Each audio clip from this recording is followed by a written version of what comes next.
The Lord be with you. And with your spirit. A reading from the Holy Gospel according to John. Glory to you, O Lord. Jesus said to the crowds, "No one can come to me unless the Father who sent me draw him. And I will raise him on the last day. It is written in the prophets, they shall all be taught by God. Everyone who listens to my Father and learns from him comes to me. Not that anyone has seen the Father, except the one who is from God. He has seen the Father. Amen, amen, I say to you, whoever believes has eternal life.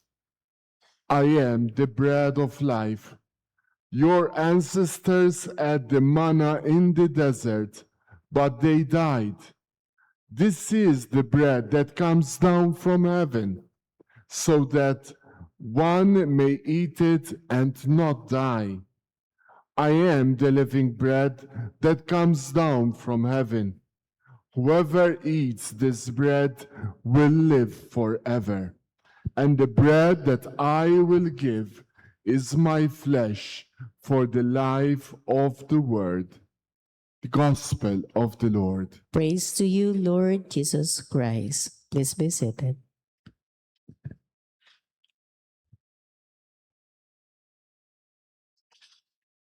Praise be Jesus Christ. Now and forever. Good morning, everyone. Pakibating good morning ang ating mga kasama. Beautiful Thursday morning. And our online parishioners, thank you for praying with us. Busog na busog po tayo for the past few days. First of all, we were fed and we are being fed by John chapter 6. Just by meditating on this chapter, which is the Eucharistic Gospel of John, gives us already a very deep and comprehensive understanding of what the Eucharist is about, beginning with the multiplication of loaves, pagpapakain ng napakaraming mga tao, from 5 loaves and 2 fish to feeding thousands. And then the discourse on the bread of life, ulit-ulit si Jesus, na hindi ko alam kung bakit hindi natin naiintindihan minsan, paulit-ulit siya sa kanyang pagsabi ng, I am the bread of life. I am the living bread that came down from heaven. And this bread is my flesh. And this is being offered to you so that you won't die, so that you will live forever. The bread that I will give is my flesh for the life of the world. This is the message of John chapter 6. And this is the message that Saint Charbel understood perfectly when he decided to become a hermit, to become a monk, and spending almost all his life in adoration of the Lord. Tingin ko po, si Saint Charbel ay naging malalim sa kanyang pananampalataya at kanyang kabanalan, hindi dahil sa marami siyang himalang ginawa. Tingin ko ang susi sa buhay ni Saint Charbel ay yung kanyang kaugnayan sa Eucharistia. And for the past how many days, the readings try to convince us that we come to the Eucharist because in the Eucharist we find the bread that gives us life, the bread that readies us and prepares us for eternal life. And this is what Saint Padre Pio discovered in his life, that every time he says and celebrates the Eucharist, he would cry profusely. Iiyak si Padre Pio habang hawak-hawak niya ang kalis at ang tinapay, kasi hindi niya lubos maisip na hawak ng kamay niya ang Diyos sa kanyang harapan. And this is what Maria Goretti discovered. This is what Saint Carlo Acutis discovered even in their young lives. Kahit si Carlo Acutis, the apostle of the Eucharist, in the internet, marami siyang mga ginawang mga exhibit about the Eucharistic miracles. So all the saints that we have, inuulit-ulit ko po ito. We have Saint Carlo Acutis, we have Saint Ezekiel Moreno, also a devotee of the Eucharist, and Santa Maria Goretti, Saint Charbel. Nais ko pong ipahayag, no, nais kong makita natin sa mga santong ito, hindi yung kanilang powerful intercession.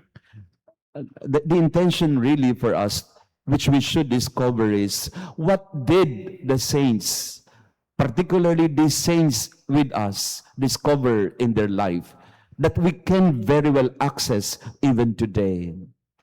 What did Padre Pio, Ezekiel Moreno, Maria Goretti, Carlo Acutis, Saint Charbel Macluf discover in their life?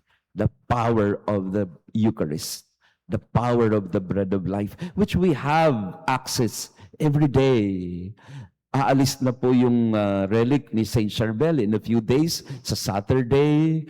And of course, the relics of the saints are with us, but we are not able to really access it always. But the Eucharist, the Eucharist is the miracle that is available to us every day. And it is Jesus' presence in our midst telling us that I am feeding you. So we ask ourselves, every day, what is feeding us?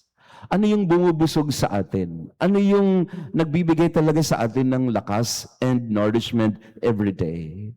We ask ourselves, kahapon po, to be very honest and transparent, hindi ko po talaga nakain lahat ng mga binigay niyong pagkain. Breakfast. Ang kaharap ko sa breakfast, 5 klase ng breakfast. And I am very grateful kasi galing po lahat yun sa inyo. No? Hindi ko alam kung uunahin ko yung sandwich ba, yung bang itlog at saka yung sausage, yung bang... So, at the end of the day, hindi ko alam kung anong kakainin ko sa ang daming... Again, I'm very grateful to all of you for doing that. Salamat po dahil hindi ko talaga nagugutom ang pare. No? Tingnan nyo naman nag-sure ako. No?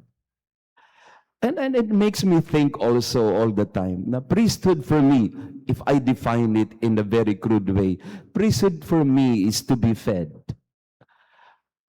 Kaping po mga pare nag-uusap-usap kami, isa lang ang amin pong problema sa buhay. Lahat po kami tumataba ng ayaw namin. Kasi dahil nga pinapakain ng mga tao. I don't think there is a priest na nagugutom. Now, I'm not saying to the seminarians, magpari kayo dahil hindi kayo magugutom. But because that's the real expression of love of people for us. They feed us. And this is also the same expression of mothers in their homes, in families. What do mothers do primarily? Feed you. Kumain ka na ba, anak? O kaya mga magkakaibigan. What do friends have in common? Saan tayo kakain? And our seminarians have been living with our persons in street-dwelling situations. David, dali ka nga rito. David. Yan, si David isang seminarista natin. Kahapon po, nag-immersion sila sa mga kumakain sa kalye. No, in Pasay. Ano sabi sa iyo, David, nung mga kasama mo? Ang gwapo mo? Hindi yun. Nasabi kay David, hindi ka naman mukhang nasa kalye. No, hindi ka naman nasa kalye kasi they try to immerse themselves with the street PSDS. So sabi sa kanya, hindi ka naman mukhang gutom. Nagugutom ka ba rito, David? Sige. Kasi nga daw, well-fed. Now, we're not saying that we are proud of it. Now, we are well-fed. Because there are many people around us, yung mga inaalagaan nating PSDS, marami sa kanila ay nagugutom din.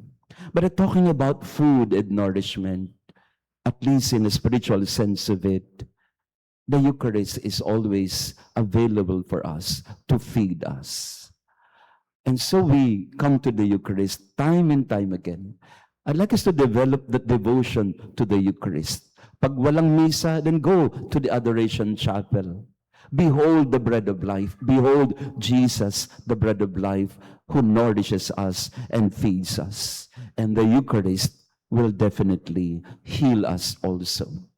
So through the intercession of the saints, we pray for healing, but more than anything else, the Eucharist heals us, feeds us, and gives us strength every day. Praise be Jesus Christ. now and forever. Let us pray.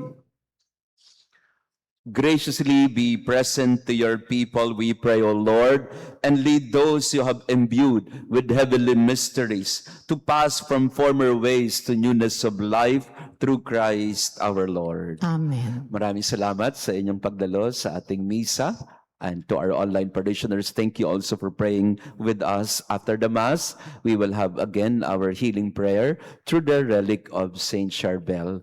And Sister Flora is also here to also offer prayers for our healing. So we'd like to invite you, dear friends, to take advantage of every opportunity to be closer to the Lord, by way of the saints, and but most of all, by way of the Eucharist. The Eucharist is our healing presence of God. That's what Saint Charbel discovered. That's what the saints discovered. And may we discover that also in our life. The Eucharist is the summit and font of our Christian life that nourishes us every day. So we pray for the healing of everyone also after the Mass. The Lord be with you. And with your spirit. And may our loving God bless you, heal you and your family, the Father, the Son, and the Holy Spirit. Amen. Father Mark will be available also for the sacrament of reconciliation and confession. Our Mass has been offered. Go in peace to love and serve the Lord. Thanks be to God.